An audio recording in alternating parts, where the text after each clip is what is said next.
આપણે આજનો ટોપિક ભણવાનો છે, ટોપિકનું નામ કંઈક આને આધારે જ છે કે ઘણીવાર સ્ટુડન્ટ એને ઘરે જઈએ અથવા તો ક્લાસની અંદર આપણે ના ઈચ્છા હોય ને તો પણ આપણને કંઈક ધારો કે રિસેસની અંદર નાસ્તો કરતા હોય તો કોઈક સર આવે ને તો એમ થાય મનમાં કે આ કઈ આવ્યો, હવે એને કંઈક નાસ્તો આપવો પડશે ને આ તે બધું. અને પરાણે એટલે મતલબ ખોટે ખોટે એને એવું કહેવાય કે સર લો ને નાસ્તો, અથવા તો ઘરે આવે ને તો એને પરાણે સરને કહેવું પડે કે આવો સર. બરાબર. આ જે પરાણે કરીએ છીએ ને એને આપણે ઇંગ્લિશમાં ફોર્માલિટી કહેતા હોઈએ છીએ. બરાબર દેવાંશીબેન? હા સર. હા એટલે જો તરત હા પાડી, જોયું મેં ફોર્માલિટી કરી દીધી. એવું નહીં પણ. Yes, ready. તો એને આધારે આજનો આપણો નવો સાંદ્રતાનો એકમ છે ફોર્માલિટી. રેડી. ઘણી વાર તમને સાંભળીને હસવું આવશે પણ આ એક એકમ છે ફોર્માલિટી. આ ફોર્માલિટી એટલે બીજું કઈ નહીં, આપણી જે મૂળ ઓરિજિનલ મોલારિટી હતી ને એની આ ફઈની છોકરી છે. તો આ ચાર બહેનોની આપણે ચર્ચા કરવાની છે. 3 ની કરી, આ ચોથી એક નવી માતા આવી. મોલારિટીની નાની બેન નોર્માલિટી, નોર્માલિટી અને મોલારિટીની માસીની છોકરી એ મોલાલિટી, અને એ બધાની ફઈની છોકરી એટલે ફોર્માલિટી. એટલે આ બધી કાકા બાપાની દીકરીઓ છે. પેલું નહીં આવતું કાકા બાપાના પોયરા, એના જેવી આ વસ્તુ છે. રેડી. તો આ ફોર્માલિટી શું છે બહુ ડિટેલમાં આની અંદર આપણે જવાની જરૂર નથી, કેમ કે આની અંદર એક જ જગ્યાએ ચેન્જ આવે છે, એટલો ચેન્જ સમજી લઈએ તો ચાલી જાય. હવે આ ફોર્માલિટી લાવવાની જરૂર શું કરવા પડી, તો હું તમને એક જૂનો ટોપિક યાદ કરાવડાવું. આપણે એક ટોપિક હતો પરમાણુ ભાર અથવા પરમાણ્વીય દળ. બીજો એક ટોપિક હતો અણુભાર અથવા આણ્વીય દળ. અને એના પછી એક ત્રીજો ટોપિક આપણે ભણ્યા હતા સૂત્ર દળ. હવે આ સૂત્ર દળ એટલે શું, તો ત્યારે આપણે એવી ચર્ચા કરી હતી કે સૂત્ર દળ સ્પેસિફિકલી જે પણ આયનીય પદાર્થો છે ને એના માટે લાગુ પડે. આયનીય પદાર્થો એટલે શું, તો કે જેમાં બે આયનો હોય, એક ધન આયન અને એક ઋણ આયન. અને ત્યાં તમને યાદ કરાવડાવું, તમારી ચોપડીમાં પણ એ આકૃતિ આપેલી છે મીઠાની, સોડિયમ ક્લોરાઇડની, કે જેમાં બે આયનો હોય, Na+ અને Cl-. તમારી ચોપડીમાં એ ઓરેન્જ અને બ્લુ કલરના બોલ એકબીજા સાથે જોઈન કરેલા હોય એવી એક આકૃતિ આપેલી છે. સૂત્રદળ ટોપિકની અંદર મેં તમને સમજાવી હતી. તો આ સૂત્રદળ એ કોના માટે જરૂર પડે, તો આવા આયનીય પદાર્થો માટે. કેમ જરૂર પડે, તો જે રીતે H2O પાણી, પછી H2SO4 એવા બધા જે અણુઓ આપણે કહીએ, એમાં ઉદાહરણ તરીકે પાણીમાં 2 હાઇડ્રોજન અને 1 ઓક્સિજન સ્વરૂપનો એક જે અણુ છે ને, એવા અણુઓ અલગ અલગ ફરતા હોય. પરંતુ આવા જે આયનીય પદાર્થો છે, જેમ કે મીઠું NaCl, KCl, પછી CaCO3, આ બધાની અંદર CaCO3 કે NaCl એક ઝુમખા તરીકે અલગ ના ફરતા હોય. એની અંદર કન્ટિન્યુઅસ વારાફરતી ધન આયન ઋણ આયન, ધન આયન ઋણ આયન, ધન આયન ઋણ આયન કોઈક ચોક્કસ ગોઠવણીમાં એકબીજા સાથે રહેલા હોય. તમે એમાંથી અલગ ના કાઢી શકો કે આ એક NaCl નો અણુ, આ એક KCl નો અણુ. એમાં વારાફરતી K+Cl- K+Cl- અથવા Na+Cl- આવું પુનરાવર્તન થઈ રાખતું હોય. આવા જે આયનીય પદાર્થો છે એનું આપણે જે દળ ગણતા હતા, એને આણ્વીય દળ શબ્દ વાપરવાને બદલે આપણે શબ્દ વાપર્યો તો સૂત્ર દળ. રેડી. હવે સૂત્ર દળની અંદર આપણે એક વસ્તુની ચર્ચા કરી હતી, સૂત્ર એકમ. સૂત્ર એકમ એટલે શું, તો ત્યારે પણ મેં તમને કીધું હતું કે આવા જે આયનીય પદાર્થો છે ને એમાં કોઈક ચોક્કસ સંખ્યામાં પરમાણુઓ વારાફરતી પુનરાવર્તન પામતા હોય છે. જેમ કે મીઠા NaCl ની અંદર મેં તમને કીધું હતું કે વારાફરતી NaCl, NaCl, NaCl, NaCl એ રીતે પુનરાવર્તન પામતા હોય છે. તો એને આધારે એવું નક્કી થાય કે જ્યારે એક સોડિયમ હોય છે ત્યારે એક ક્લોરીન હોય છે, અને એટલે આપણે મીઠાનું સૂત્ર લખીએ છીએ NaCl. જો ભગવાને એવું બનાવ્યું હોત કે 2 સોડિયમ પછી 1 ક્લોરીન, વળી પાછા 2 સોડિયમ પછી 1 ક્લોરીન, વળી પાછા 2 સોડિયમ તો 1 ક્લોરીન, તો એ કન્ડિશનની અંદર આખી દુનિયા મીઠાનું સૂત્ર Na2Cl એવું લખતી હોત. ડન. એનું એક બીજું ઉદાહરણ તમને આપું. બીજો એક આયનીય પદાર્થ કેલ્શિયમ ફ્લોરાઇડ. એ આયનીય પદાર્થનું નામ કેલ્શિયમ ફ્લોરાઇડ. એ કેલ્શિયમ ફ્લોરાઇડમાં કેવું છે, જ્યારે એક કેલ્શિયમ હોય છે ને ત્યારે 2 ફ્લોરીન હોય છે. એટલે આપણે કેલ્શિયમ ફ્લોરાઇડનું સૂત્ર લખીએ છીએ CaF2. કદાચ આ જ રીતનું બીજો પદાર્થનું સૂત્ર ક્યાંક તમે ભણવામાં આવ્યું હશે, કેલ્શિયમ ક્લોરાઇડ CaCl2. તો આ બધા પદાર્થની અંદર કેવું થયું કે જ્યારે એક કેલ્શિયમ છે ત્યારે 2 ક્લોરીન અથવા તો 2 ફ્લોરીન છે, એટલે દર વખતે પુનરાવર્તન પામતા ભાગમાં એક કેલ્શિયમ 2 ક્લોરીન, એક કેલ્શિયમ 2 ક્લોરીન એ રીતની વસ્તુ આવતી હોવાથી ભલે ઘણા બધા કેલ્શિયમ અને ઘણા બધા ક્લોરીન રહેલા હોય છે, પરંતુ એની અંદર જે આ ભાગ દર વખતે પુનરાવર્તન પામે છે એને આપણે સૂત્ર એકમ કહીએ છીએ. તો સૂત્રદળ અને સૂત્ર એકમ જે આપણે અગાઉ ભણ્યા હતા એની અહીંયા ચર્ચા કરી. એ વસ્તુની મારે અહીંયા ફોર્માલિટીની અંદર જરૂર પડે છે. ક્યારે જરૂર પડે છે તો એ આવશે ત્યારે હું તમને કહીશ. તો ફોર્માલિટી પહેલામાં પહેલું તો એની સંજ્ઞા શું છે તો કે કેપિટલ F. ફોર્માલિટીની સંજ્ઞા શું થશે? Capital F. બરાબર. હવે અહીંયા તમને એક પદાર્થ આપેલો છે, જો તમને દેખાતો હશે, K2SO4 into Al2SO4 thrice into 24H2O. બરાબર. હવે આ પદાર્થ જેવો જ બીજો એક પદાર્થ લખો, આનું નામ પોટાશ એલમ. પોટાશ એલમ એ એનું પેલું સાયન્ટિફિક ટેકનિકલ નામ છે. સાદા શબ્દોમાં કદાચ આનું નામ તમે સાંભળ્યું હશે, ફટકડી એને કહેવાય. પાણીના શુદ્ધિકરણમાં ક્યાંક તમારે ભણવામાં આવ્યું હોય ને તો ત્યાં શબ્દ તમારે આવ્યો હશે, ફટકડી. એ ફટકડી એનું સૂત્ર આ, એનું બીજું નામ પોટાશ એલમ. હવે આને આધારે હું એક બીજું સૂત્ર લખું છું. હવે કોઈ મને હાથ ઊંચો કરીને કહેશે કે આ બંને સૂત્રની અંદર શું ડિફરન્સ છે, અથવા તો પહેલા સૂત્ર પરથી પીળા કલરમાં જે છે એના પરથી બીજું સૂત્ર મેં લખ્યું તો શું એની અંદર ફેરફાર થયો છે, એટલું મને કોઈ કહેશે? ઓબ્ઝર્વેશન પાવર તમારો ચેક કરીએ આપણે. ઓકે, શમીલ,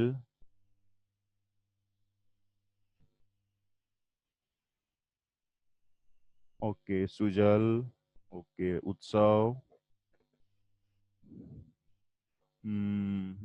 ચલો પહેલો આપણે ઉત્સવને ચાન્સ આપીએ. સમીલ તો બોલતો જ હોય છે. ઉત્સવ બોલો. જી સર, પોટાશ એલમ નું સૂત્ર છે ને એનો અડધો ભાગ કરી નાખ્યો, 2 વડે ભાગી નાખ્યું. વાંધો નહીં, ચલો સમીલ ને પૂછીએ એનું શું કેવું છે. હા બોલો. સર, K2SO4 છે ને એની જગ્યાએ SO4 ની જગ્યાએ Al લખ્યું છે. હા. અને Al2 બસ એ જ. મેં 2 વડે ભાગી નાખ્યું. હા, રેડી, બરાબર. ઉત્સવનો જવાબ કમ્પ્લીટ. ઓબ્ઝર્વેશન સારું છે.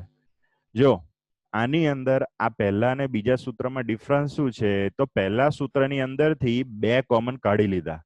રેડી. કેવું આપણે પ્રમાણ સૂચક સૂત્રમાં કરતા હતા સેમ રીતનું અહીંયા મારે એવું કહેવું હોય તો કહેવાય કે પહેલું સૂત્ર છે એ પોટાશ એલમનું અણુ સૂત્ર છે, જ્યારે બીજું સૂત્ર છે એ એનું પ્રમાણ સૂચક સૂત્ર છે. કેમનું થયું?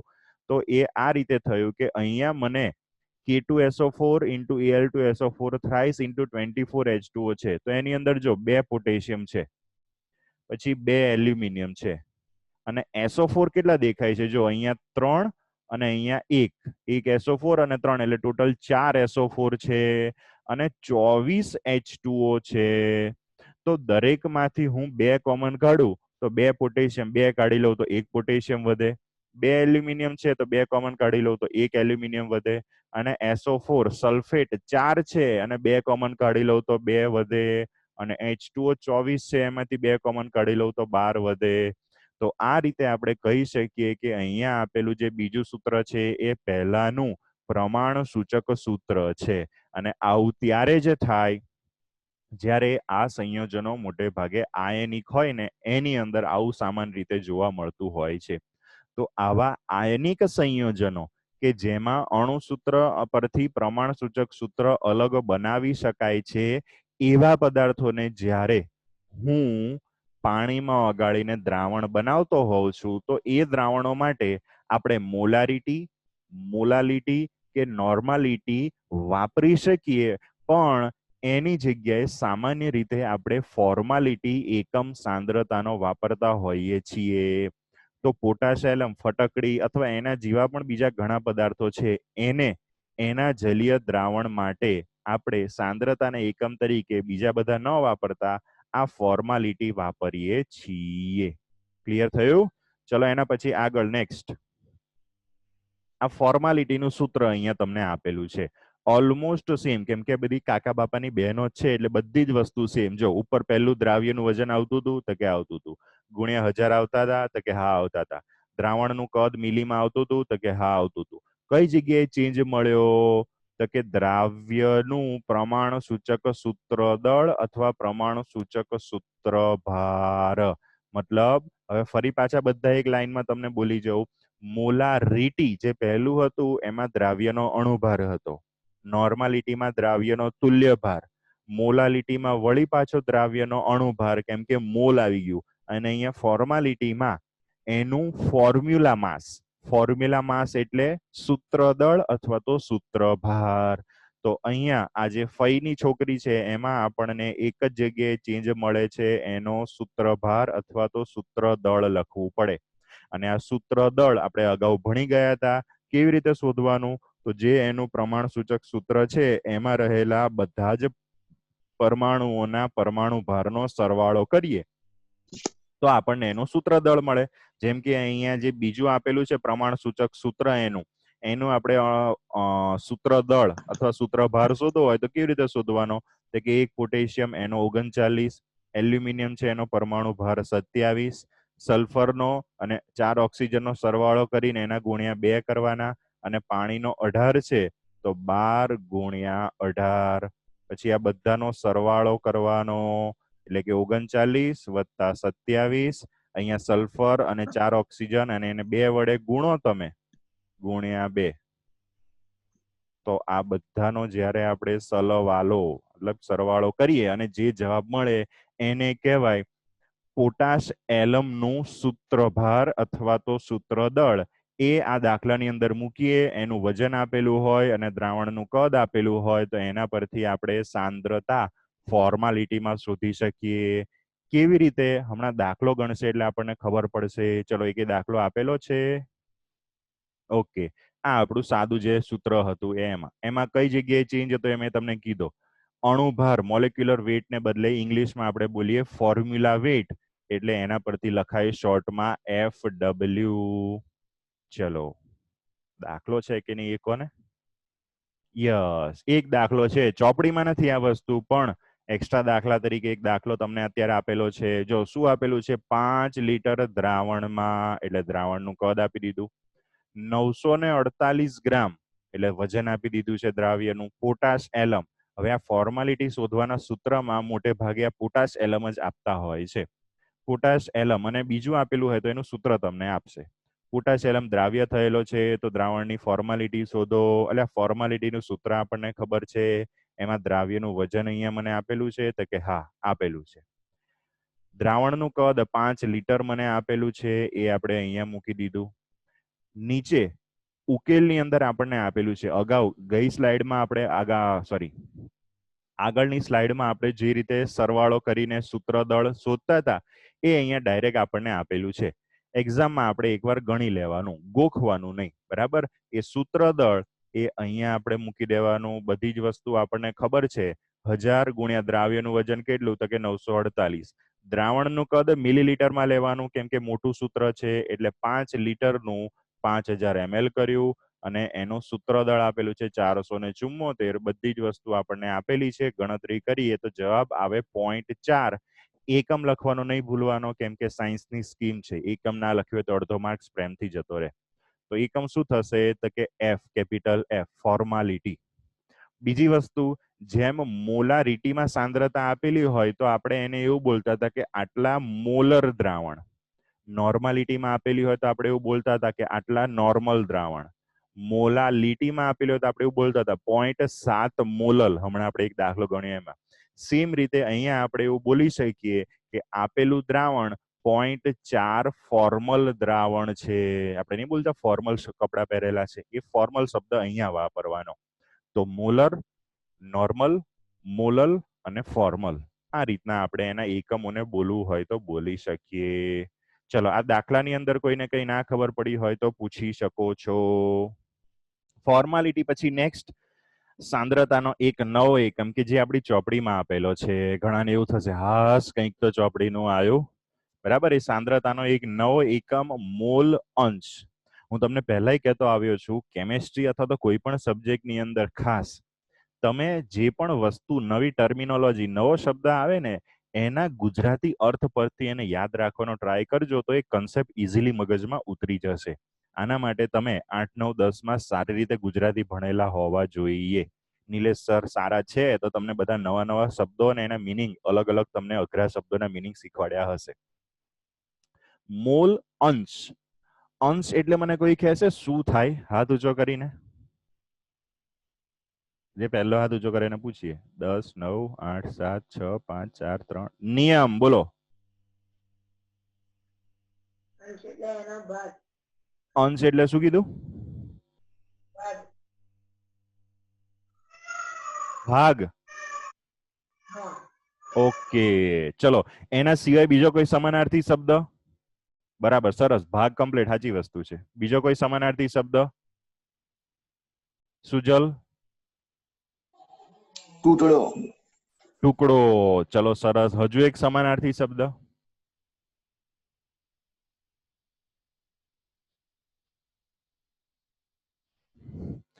ન્યૂઝપેપર વાંચતા હો ને, એટલે હું વાંચવા નહીં કહેતો. હા, ન્યૂઝપેપર. હા મહેક બોલો. મહેક હમણાં જોઈન થઈ સર. ઓકે, હા તો વાંધો નહીં. હા ચલો. ન્યૂઝપેપર આવે ને, ન્યૂઝપેપરમાં ક્યાંક તમે જોયું હોય ને તો એક બોક્સ જેવું ઘણીવાર આવતું હોય છે, કાળું ધોળું. પેલું શું કહેવાય, એરાઉન્ડ ધી વર્ડ્સ અથવા તો આડી ઊભી ચાવી એ રીતે હોય. એમાં કંઈક વસ્તુ આપેલી હોય અને એનો અર્થ શોધીને પેલામાં ઊભી ચાવી અથવા આડી ચાવીમાં લખવાનું હોય. એવું છે ને, હું નાનો હતો ને ત્યારે પૂરતો, એને લીધે મારે ગુજરાતી થોડુંક નવા નવા શબ્દો મને જાણવા મળતા હતા. કેમ કે એ દિવસે ના આવડે પણ બીજા દિવસે એની જે કી, આન્સર કી આપેલી હોય તો એના પરથી ખબર પડે કે હા આનો મિનિંગ આવો આવતો. તો અંશ માટે એક પહેલો સાચો શબ્દ એનો ભાગ, પછી બીજો એના માટે સાચો શબ્દ એનો ટુકડો, અને ત્રીજો અત્યારે કદાચ વસ્તુ ઇઝીલી મગજમાં ઉતરે, હિસ્સો. અંશ એટલે હિસ્સો. તો આપણે એવું કહી શકીએ કે આપણે આપણા મમ્મી પપ્પાના અંશ છીએ. બરાબર, શું છીએ આપણે? આપણા મમ્મી પપ્પાના અંશ, મતલબ કે એમનો એક હિસ્સો છીએ. અંશ એટલે શું? તો કે એનો કેટલામો ભાગ છે. એક સાદું ઉદાહરણ તમને આપું તો આપણે ધારો કે કોઈક ક્લાસ 100 છોકરાઓનો છે, 100 સ્ટુડન્ટ્સ આર ધેર. એમાં 80 છોકરાઓ છે અને 20 છોકરીઓ છે. તો છોકરીઓનો અંશ કેટલો એ કોઈ મને કહેશે? ફરી એકવાર બોલું, 100 સ્ટુડન્ટ્સ, એમાં 80 છોકરાઓ, 20 છોકરીઓ. તો છોકરીઓનો અંશ કેટલો? બોલો શમીલ.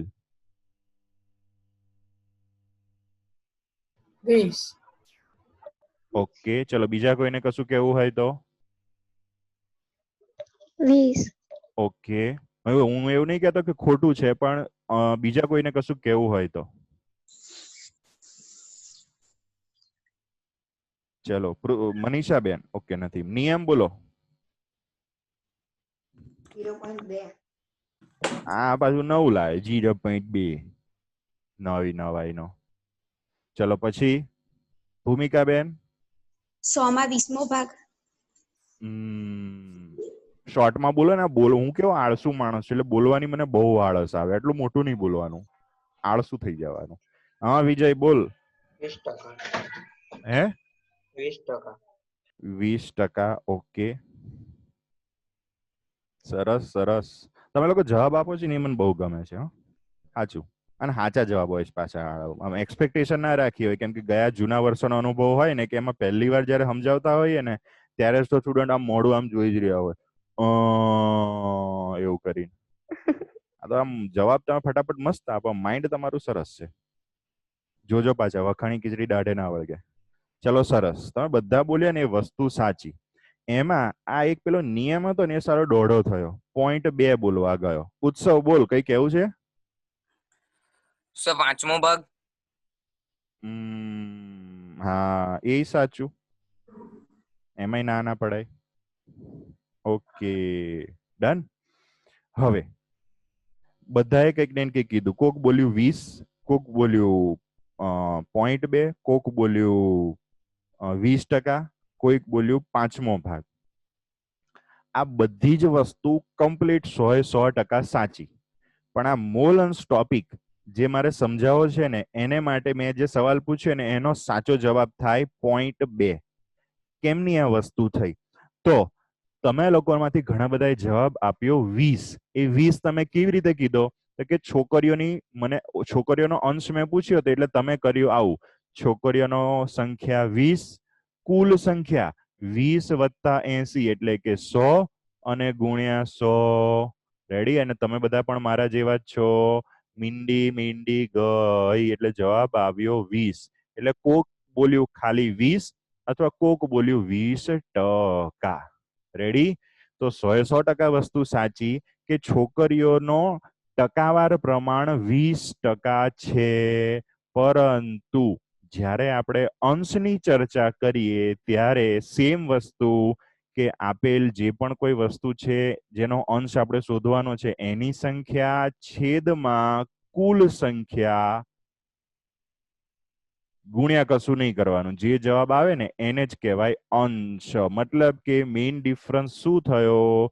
તો જ્યારે આપણે ગુણ્યા 100 કરીએ છીએ ત્યારે આપણને જે જવાબ મળે છે એને એનું ટકાવાર પ્રમાણ કહેવાય, અને જ્યારે ગુણ્યા 100 નથી કરતા અને જે જવાબ મળે છે એને એનો અંશ કહેવાય. મતલબ કે જો આ .2 મને અંશ મળ્યો ને એને હું 100 વડે ગુણી નાખું. આમ અંશ શોધતો હતો ને ત્યારે મેં 100 વડે ગુણ્યા નતા. સૂત્રમાં તમને દેખાતું હશે કે ખાલી 20/100 છે. જો હું 100 વડે એને 2 મિનિટ ઉભો રહે ને ભાઈ, 100 વડે એને ગુણી નાખું તો જવાબ મને શું મળે છે? 20. મતલબ કે અંશને 100 વડે ગુણી નાખું તો મને ટકામાં જવાબ મળી જાય. ડન?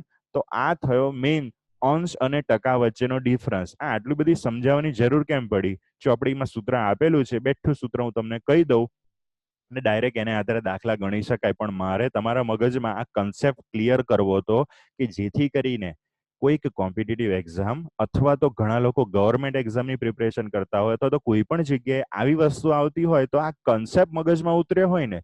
સૂત્ર તો ઘણા બધાને ખબર હોય, પણ જો વસ્તુ એનો મિનિંગ હરખો મગજમાં ઉતરેલો હોય ને તો કોઈક જગ્યાએ જ્યાં જરૂર પડે તો અંશ ટકા એ બંને વચ્ચેનો ડિફરન્સ મગજમાં ઉતરી જાય. હવે બોલો કૃષ્ણ. સર તમે ટકાવારી શીખવતા હતા શીખવાડેલું આવું અંશ વાળું. એવું? લે, આને થોડું ખરું યાદ છે, મને યાદ નતું. Okay, thank you very much. Done? તો આ વસ્તુ થઈ અંશની. હવે અત્યારે આપણે જે મેં તમને ઉદાહરણ આપ્યું હતું એમાં આપણે છોકરીઓનો અંશ શોધ્યો. કેવી રીતે? તો કે છોકરીઓની સંખ્યા છેદમાં કુલ સંખ્યા, જે જવાબ મળે છોકરીઓનો અંશ. એ જ રીતે મારે છોકરાઓનો અંશ શોધવો હોય તો કે છોકરાઓની સંખ્યા છેદમાં કુલ સંખ્યા. જો આ જે બે સૂત્ર લખ્યા એને 100 વડે ગુણી નાખું તો મને ટકામાં જવાબ મળે, અને એમને એમ રહેવા દઉં તો જે જવાબ મળે છે એ અંશમાં જવાબ મળશે. પહેલો જે જવાબ મળ્યો એ છોકરીઓનો અંશ, બીજો જે જવાબ મળ્યો એ છોકરાઓનો અંશ થયો. હવે હેતનું મ્યુટ થયું છે તો મને હેત કહેશે કે આ બંનેનો સરવાળો કેટલો થાય? હા સર. કેટલો સરવાળો થાય આ બંનેનો? 0.2 વત્તા 0.8. 1. એટલે પૂછસ કે કહું છું? જવાબ આપો સર. હા, એક. એવી રીતે પૂછે એટલે મને તો એવું જ લાગે ને. રેડી? શું જવાબ આવ્યો? 1. તો દરેક સ્ટુડન્ટ પોતાના જીવની અંદર, મગજમાં નહીં, મગજથી વધારે ઊંડું હૃદય, હૃદયથી ઊંડો જીવ હોય, એ જીવમાં વસ્તુ ગોખી નાખો કે કોઈ પણ જગ્યાએ જેટલા પણ ઘટકો હોય એ બધાના મોલ અંશનો સરવાળો 1 થાય. બધાના એટલે અહીંયા મેં જે ઉદાહરણ આપ્યું છોકરા અને છોકરીઓનું, એમાં 2 જ ઘટકો હતા, એક છોકરીઓ અને બીજા છોકરાઓ. તો છોકરીઓનો અંશ 0.2 અને છોકરાઓનો અંશ 0.8, બંનેનો સરવાળો 1 થયો. હવે કોઈએ હસવાનું નહીં, બરાબર? આને નેગેટિવ રીતે નહીં લેવાનું. ધારી લો કે માસીઓ હતા ભણવા માટે આવે છે. ધારવાનું છે. હા, બહાર ના કહેતા તમે આ બધી વસ્તુ. ધારો કે માસીઓ હતા ભણવા માટે આવે છે ક્લાસમાં. માસી એટલે તમને ખબર, આપણે એવો શબ્દ નહીં બોલો, આપણે એવું બોલીએ ટોલ ટેક્સ વાળા. બરાબર? ચલો, ટોલ ટેક્સ વાળા પણ અહીંયા ભણવા માટે આવે છે. તો આપણે એવું ધારીએ કે ધારો કે ક્લાસમાં 10 એવા ટોલ ટેક્સ વાળા છે. તમ તારે એને જુદા બેહાડીશું, અલગ. 20 છોકરીઓ છે અને 70 છોકરાઓ છે. તો આમાં છોકરીઓનો અંશ કેટલો? તો કે 20 ભાગ્યા 100. ચલો એટલે કેટલો મળ્યો? 0.2. ઓકે. છોકરાઓનો અંશ કેટલો? તો કે 70 ભાગ્યા 100.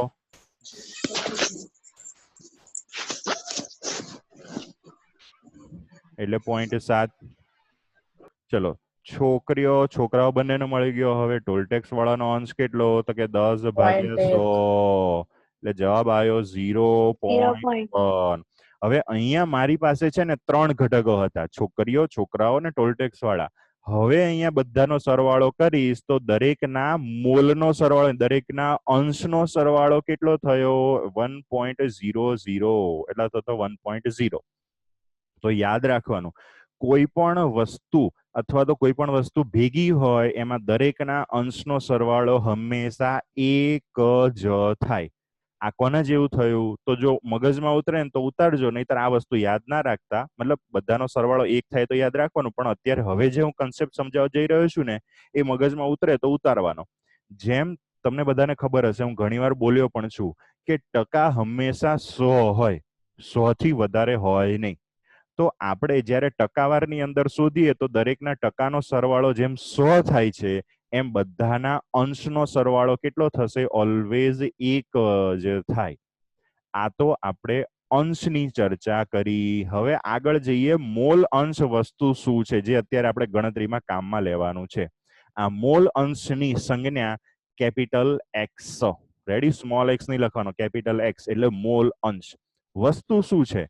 મોલ અંશ કોઈ એક ઘટકના મોલની સંખ્યા અને દ્રાવણના કુલ મોલની સંખ્યાનો ગુણોત્તર છે.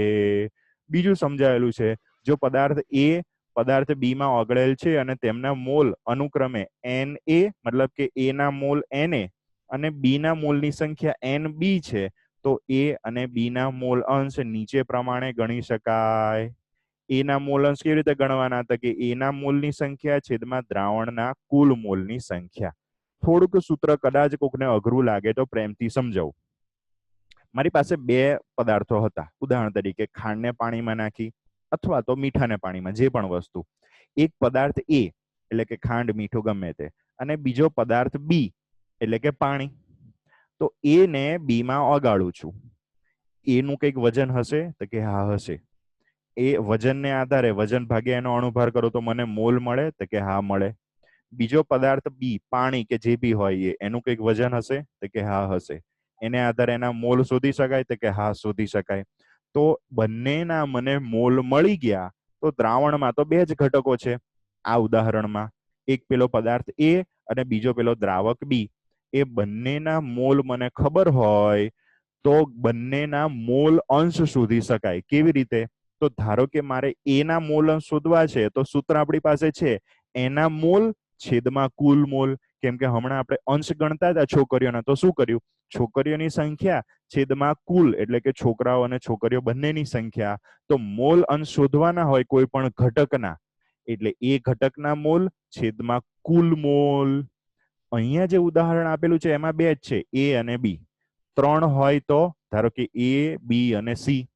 ઉદાહરણ તરીકે પાણીની અંદર ખાંડે નાખું છું, મીઠું નાખું છું, તો ખાંડનાય મોલ મળે, મીઠાનાય મોલ હોય અને પાણીનાય મોલ હોય. 3 ના મોલ હોય.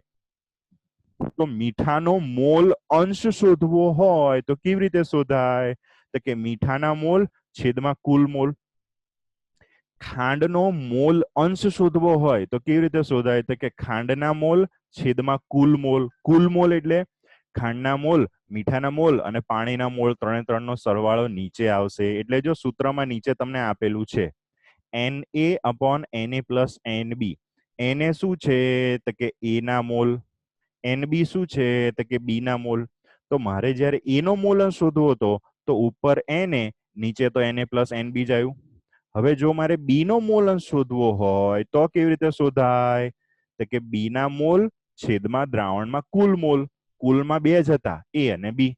તો બી ના મોલ અંશ શોધવા માટે બી ના મોલ એટલે કે Nb છેદમાં કુલ એટલે કે Na+Nb.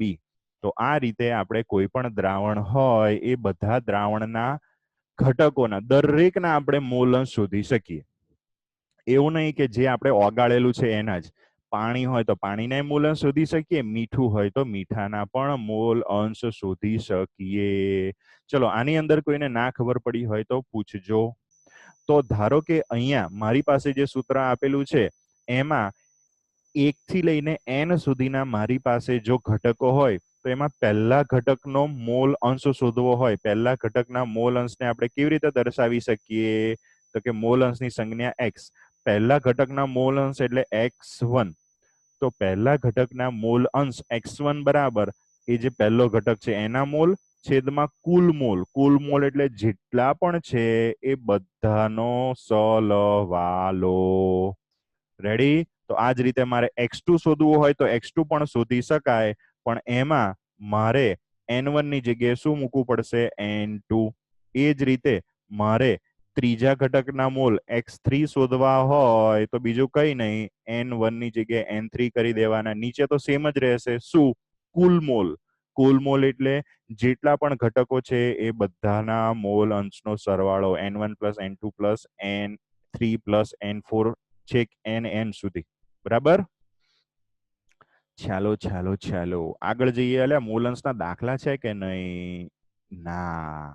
જે હમણાં મેં તમને કીધું બ્રહ્મ વાક્ય, દ્રાવણમાં રહેલા ઘટકોના મોલ અંશનો કુલ સરવાળો 1 થાય છે. ડન? દ્રાવણમાં રહેલા ઘટકોના મોલ અંશનો કુલ સરવાળો કેટલો થાય છે? 1 થાય છે. એની હમણાં આપણે ચર્ચા કરી. કેમ, કેવી રીતે થાય છે એ આપણને બધાને ખબર છે. હવે એને આધારે આપણે એક વિડિયો જોવાનો છે. ચાલો પહેલા આપણે વિડિયો જોઈએ.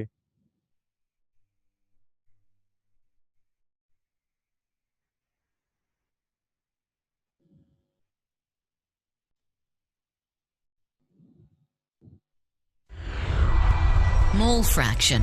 રેડી? Mall fraction. મોલ એટલે તો ખબર પડે, ફ્રેક્શન એટલે અંશ. બરાબર? You might have observed antifreeze, which is a mixture of ethylene glycol and water. જો આ ભાઈ કઈક હળી હંચા કરતો એવું લાગે છે. ભાઈ હળી હંચા નહીં કરતો. એ ભાઈ અંદર ફોરેન આજુબાજુ તમને એટમોસ્ફિયર આજુબાજુનું જે વાતાવરણ છે એ તમને ફોરેન જેવું દેખાતું હશે. હવે ફોરેનમાં ઠંડી બહુ પડે એટલે પાણી જામી ના જાય એના માટે એની અંદર ઇથિલિન ગ્લાયકોલ એન્ટી ફ્રીઝ એને કહેવાય એ ભાઈ પેલો નાખે છે. કે આડું અવળું નહીં કરતો. હા, Being added to automobile cooling systems to protect the vehicle against cold weather. Concentration of ethylene glycol in the antifreeze is expressed as a mole fraction, which is 0.238. ગાડીનો નંબર The જો mole fraction is 2456. one of the many existing methods of expressing the concentration of a mixture. To understand the term mole fraction better, consider a gaseous mixture consisting of 2 moles of helium, 5 moles nitrogen, 10 moles of oxygen, and 3 moles of carbon dioxide. Yes, એ લોકોએ શું લીધું? તો કે 4 વાયુઓનું મિશ્રણ લીધું. Helium He, N2, O2 અને CO2. દરેકના અલગ અલગ મોલ લીધેલા છે. હિલિયમના 2 મોલ, N2 ના 5 મોલ, O2 ના 10 મોલ અને CO2 ના 3 મોલ લીધેલા છે. હો, ખાસ સમજો મોલ અને મોલ અંશ. ચલો હવે શું કરે છે જોઈએ. This mixture exerts a pressure of 1.5 atmospheres total mall કેટલા થયા? જો નીચે લખેલું છે 20 મોલ ટોટલ થયા. સરવાળો કર્યો. at a given temperature. Mole fraction of any component in a gaseous mixture is defined as the ratio of the number of moles of that component to the total number of moles in the gaseous mixture. ઘટકના mall છેદમાં Hence, cool in this mall. mixture, the mole fraction of nitrogen is the yes, પહેલા કોના ગણે છે? N2 ના mall અંશ ગણે છે. Mall fraction of N2. સૂત્ર શું છે? તો કે એના મોલ છેદમાં કુલ મોલ. N2 ના મોલ કેટલા છે? જો જમણી બાજુ તમને દેખાતા હશે 5 મોલ્સ એવું લખેલું છે. તો N2 ના મોલ કેટલા થયા? 5 મોલ. અને કુલ મોલ કેટલા થયા? તો જો નીચે એ પણ આપણને ગણીને આપેલું છે. N2 ના મોલ 5 અને ટોટલ મોલ છે 20. એટલે આપણે ગણતરી કરશે એમાં શું કરશે? 5/20. number of moles of nitrogen divided by the total number of moles in the mixture. This is equal to 5 divided by 20, which is equal to 0.25. યાદ રાખજો હો, 0.25. Similarly, the mole fraction of oxygen, helium, and carbon dioxide can also be calculated. જો દરેક માટે શું કરે છે, દરેકના સૂત્રમાં નીચે શું આવે છે, ચલો પહેલા બધાના સૂત્ર મૂકી લેવા દો. યસ, દરેકના સૂત્રમાં જો નીચે તો સેમ જ વસ્તુ રહે છે, 20 20 20 20, કારણ કે કુલ મોલ સેમ જ રહેવાના. ઉપર દરેકના ઇન્ડિવિજ્યુઅલ મોલ કેટલા છે, O2 ના 10, હિલિયમના 2, CO2 ના 3. આ રીતે ભાગાકાર કરે છે તો જવાબ દરેકમાં અલગ અલગ છે. જો N2 ના 0.25, O2 ના 0.5, હિલિયમના 0.1, CO2 ના 0.15. કેલ્ક્યુલેટર હોય તો બધાનો સરવાળો કરી જોજો. બધાનો સરવાળો કેટલો આવશે? 1. ચલો આગળ. Note here that as a mole fraction is a ratio, it is a dimensionless quantity. Also, yes, શું કીધું? અત્યાર સુધી જેટલા પણ આપણે સાંદ્રતાના એકમો ભણ્યા એમાં એકમ તરીકે આપણે છેલ્લે એવું લખતા percentage W/W, percentage V/V, molarity એટલે કે કેપિટલ M, નોર્માલિટી એટલે કેપિટલ N. આવું બધું છેલ્લે આપણે એકમ તરીકે લખતા. પરંતુ અહીંયા આ જે મોલ અંશ છે, અથવા તો હું જનરલ તમને કહું, કોઈ પણ વસ્તુ જ્યારે અંશમાં આપેલી હોય ત્યારે આપણે શું કરીએ છીએ? એ વસ્તુનો ભાગ છેદમાં કુલ ભાગ, મતલબ કે બંને વસ્તુ ઉપર નીચે સરખી છે. અહીંયા ઉપરે સંખ્યા, નીચે સંખ્યા, બંનેને આપણે ઉડાડીએ તો બંનેનો ભાગાકાર કોઈ એક સંખ્યા મળે, અને સંખ્યા આ જે હોય એનો કોઈ એકમ ના હોય. મતલબ કે અહીંયા સૂત્રમાં શું છે તો કે ઉપરે મોલ, નીચે પણ મોલ, મોલ મોલ ગયા એટલે જે જવાબ આવે છે એમાં ક્યારેય એકમ હોય નહીં. યાદ રાખવાનું, મોલ અંશનો ક્યારેય એકમ હોય નહીં. બીજા બધા સાંદ્રતાના એકમોમાં કંઈક એકમ છેલ્લે આપણે લખવો પડે, આમાં કોઈ એકમ લખવાના નહીં. હવે છેલ્લે જો બધાનો સરવાળો કરે છે, the sum of mole fractions of all the components in a mixture is always equal to 1. In general, in a solution containing Na moles of solute A and Nb જો હવે દ્રાવણોની ચર્ચા કરે છે, A અને B.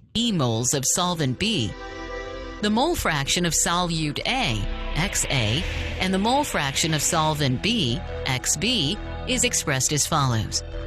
As seen in the case of gases, XA plus XB is always equal to 1. This can be verified by observing the graph showing the variation of the mole fraction of the component A and B in the mixture.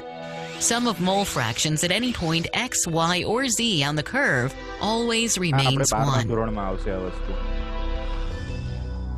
Mole fraction is generally used to express the concentration of gases and to calculate the partial yes, શેના માટે આ વસ્તુ વપરાતી હોય છે કે ભાઈ molarity છે, નોર્માલિટી છે, ફોર્માલિટી, આટલા બધા એકમો છે, આ નવો મોલ અંશ નાખવાની જરૂર કેમ પડી? તો કે આ મોલ અંશ જે એકમ છે એ સામાન્ય રીતે વાયુઓની સાંદ્રતા માટે વપરાય છે. કારણ કે આગળ જે પણ આપણે સૂત્ર જોયા ને સાંદ્રતાના એકમોમાં, એમાં આવતું હતું દ્રાવ્યનું વજન, દ્રાવણનું કદ, દ્રાવકનું વજન, આવું બધું વજન અથવા કદ આવતું હતું. પણ ભાઈ વાયુઓ માટે તો વજન કંઈ ઇઝીલી માપી ના શકાય. તમે કહેશો કદ તો માપી શકાય ને, પણ કદ માપીએ ને ત્યારે સ્પષ્ટ મારે કહેવું પડે કે આટલા દબાણે અને આટલા તાપમાને એનું કદ આટલું છે. હવે તમને ખબર છે કે તાપમાન વધારે તો વળી પાછું કદ વધી જાય, તો દર વખતે મારે પેલા અગાઉના સૂત્ર વાપરવા માટે એવું સ્પષ્ટ વાયુ માટે લખવાનું કે મેં કદ ક્યારે માપેલું છે તો કે 25 ડિગ્રી સેલ્સિયસે અને 10-12 દબાણે, અથવા આટલા તાપમાને આટલા દબાણે. એ દર વખતે બીજી બધી વસ્તુ લખવી, એને બદલે કોઈક એવી વસ્તુ, કોઈક એવો એકમ વાપરું કે જેમાં મારે આવી કોઈ માથાકૂટ એટલે કે તાપમાન, દબાણ, આ તે વસ્તુ કરવાની જરૂર ના પડે.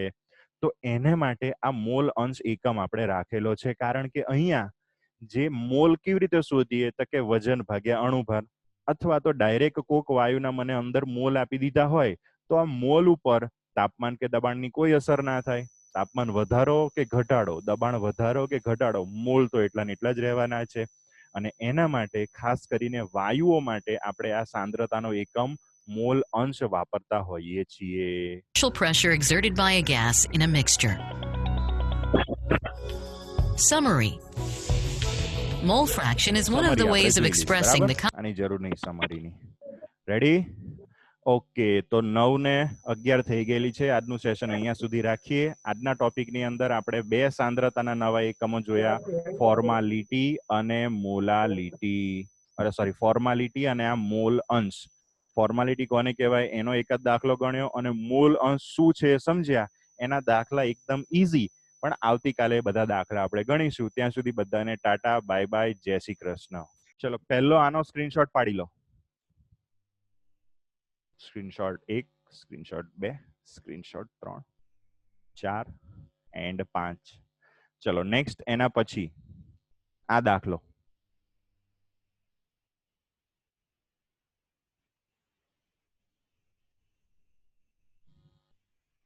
ચલો એના પછી નેક્સ્ટ મોલ અંશમાં હું કહું ત્યારે બસ હવે સ્ક્રીનશોટ લઈ લો.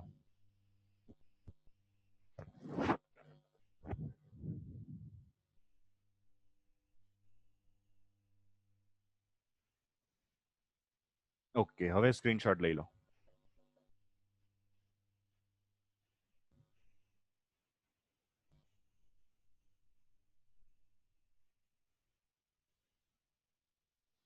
આ છેલ્લાનો સ્ક્રીનશોટ લઈ લો. એમાં તો ખાલી એક જ વાક્ય છે.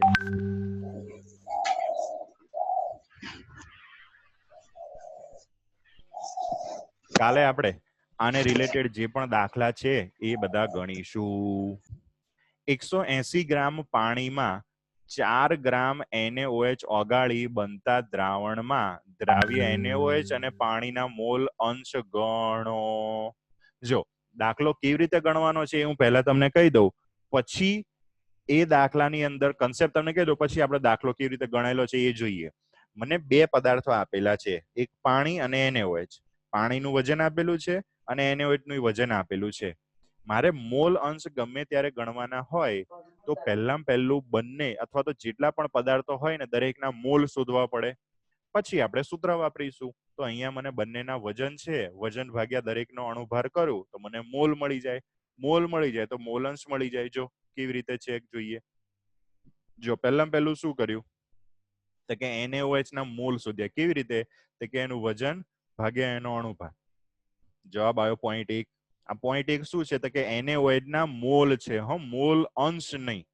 કારણ કે તમે ઘણીવાર ગણતરી કરશો ને તો મોલ અંશનો જવાબ 0.1 જેવો કોઈક દાખલામાં હશે અને કોઈક જગ્યાએ બીજા દાખલાની અંદર મોલ પણ 0.1 માં આવતા હોય છે.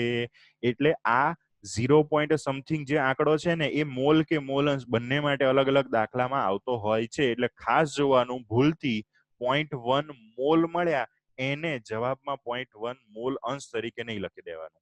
બીજું પાણી આપેલું છે, પાણીનું વજન 180 ગ્રામ છે. એના વજનને પણ આપણે એના અણુભાર 18 વડે ભાગીએ તો મોલ મને મળ્યા 10. તો આ રીતે મને NaOH અને પાણી બંનેના મોલ મળી ગયા. બંનેના કુલ મોલ આપણે અલગ ગણી દીધા કે 0.1 વત્તા 10 એટલે કે 10.1. હવે NaOH ના મોલ અંશ બરાબર NaOH ના મોલ ભાગ્યા કુલ મોલ. NaOH ના મોલ કેટલા છે તો કે 0.1. કુલ મોલ કેટલા છે તો કે 10.1. કેલ્ક્યુલેટરમાં ભાગાકાર કરીએ એટલે આવે જવાબ 0.0099. એ જ રીતે મારે જો પાણીના મોલ શોધવા હોય તો સેમ સૂત્ર, પાણીના મોલ છેદમાં કુલ મોલ. પાણીના મોલ કેટલા મળ્યા તો કે 10. કુલ મોલ હમણાં આપણે ગણ્યા 10.1. ભાગાકાર કરીએ જવાબ આવે 0.9901. દાખલો પૂરો. બરાબર. તો મોલ અંશના દાખલા આવા ઈઝી હોય છે. બરાબર, પણ એકમ છે એટલે મેં તમને સમજાવી દીધો. બીજું એક તમને આગળ દાખલો આપેલો છે. 25 ડિગ્રી સેલ્સિયસ તાપમાને 34 ગ્રામ એમોનિયા અને 504 ગ્રામ પાણીમાં ઓગાળેલા પાણીને એમોનિયાના મોલ અંશ શોધો. ફરી પાછું એના એ જ જેવો દાખલો અહીંયા આપેલો છે. આગળ NaOH હતું, અહીંયા એમોનિયા છે. તો પહેલા એમોનિયાના મોલ શોધ્યા, વજન 34 ભાગ્યા એમોનિયાનો અણુભાર 17 એટલે મોલ મળ્યા 2. પછી પાણીના મોલ શોધ્યા, એનું વજન 504 છેદમાં એનો અણુભાર 18 એટલે કે 28. કુલ મોલ કેટલા મળ્યા તો કે NH3 ના 2 વત્તા પાણીના 28. અહીંયા એ લોકોએ શું કર્યું છે તો કે જે દ્રાવ્ય પદાર્થ છે ને એમોનિયા, એના મોલને સ્મોલ n વડે દર્શાવેલો છે અને જે દ્રાવક પાણી છે એના મોલને કેપિટલ N વડે દર્શાવેલો છે. બંનેને અલગ પાડવા. જેમ આગળ એમ મોલ અંશ ભણતા હતા એમાં આવ્યું હતું NaNb. તો એ જ રીતે અહીંયા પણ અલગ પાડવા માટે બે અલગ વસ્તુ તમને દર્શાવેલી છે. તમે અહીંયા NaNb એ રીતે લખો તો પણ ચાલે. કુલ મોલ કેટલા મળ્યા તો કે 2 વત્તા 28 એટલે કે 30 મોલ. ચલો દરેકના મોલ અને કુલ મોલ મળી ગયા તો એને આધારે આપણે NH3 ના મોલ અંશ ગણવા. NH3 ના મોલ 2 ભાગ્યા કુલ મોલ 30, જવાબ મળ્યો 0.066666666, એટલે આપણે શોર્ટમાં એને લખી દઈએ 0.067. એ જ રીતે પાણીના મોલ્સ આપણને મળે, એના મોલ 28 ભાગ્યા 30 એટલે કે 0.933. બરાબર. તો આ દાખલા એકદમ ઈઝી છે, મોલ શોધવાના અને એના પરથી મોલ અંશ શોધી નાખવાના. બીજી વસ્તુ જે હમણાં આપણે સમજ્યા કે દરેક ઘટકના મોલ અંશ હોય તો બધાના મોલ અંશનો સરવાળો, એક વસ્તુ ખાસ સમજજો, ભૂલ ના થાય, બધાના મોલનો સરવાળો એક નહીં થાય, બધાના મોલ અંશનો સરવાળો એક થશે. રેડી? તો ચલો, બંનેના બધાના મોલ અંશનો સરવાળો એક થયો. અહીંયા જો તમને આપેલો છે 0.067 વત્તા 0.933, એટલે જવાબ આવ્યો 1. આગળ આ એક દાખલો તમને આપેલો છે. ઓકે, આ છેલ્લો દાખલો આપણે ગણી લઈએ, પછી બીજો દાખલો તમને આપેલો છે એ પછી કાલે આપણે ગણીશું. આ દાખલો આપણે ચલો કાલે ગણીશું, કેમ કે થોડોક કન્સેપ્ટ વાળો છે, એટલે આવતીકાલે આ દાખલો આપણે ગણીશું. તો આવતીકાલે મોલ અંશના બાકીના દાખલા અને સાંદ્રતાના એકમોને એકબીજામાં ફેરવવાના એ આપણે